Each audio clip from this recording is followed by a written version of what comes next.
We want to make sure that their spine is flat. That's quite straight through there at a 90-degree angle. We want to make sure that their hips are forward and their knees are bent forwards. And the way that we know that we're in perfect position is if we draw a line from the feet through the spine up to the neck. So this patient is now in position. In order to assess this spine, we need to be looking at three parts of the spine: the cervical spine, the thoracic spine and the lumbar spine. There's some very important anatomical landmarks. One is in the neck. We're going to be palpating down and feeling the largest lump, which is the C7 spinous process. Our next point will be the thoracic spine, or the mid-back. The best way to find that is we feel the patient's ribs, and then you get to a point where we no longer have any bony feeling. We're on the 12th rib.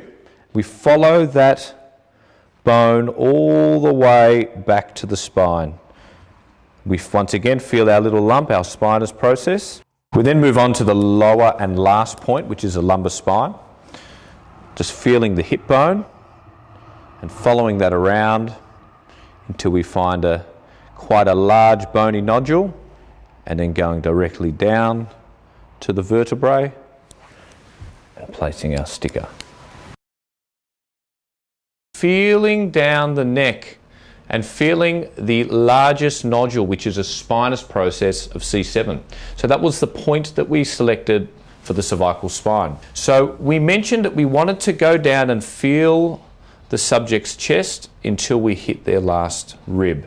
Then your thumb would have dipped in, so you would have known that, yes, I'm on that last rib. We talked about following that back and tracing it. Feeling that central point, that nodule, which again is the thoracic spinous process, we then have our second point.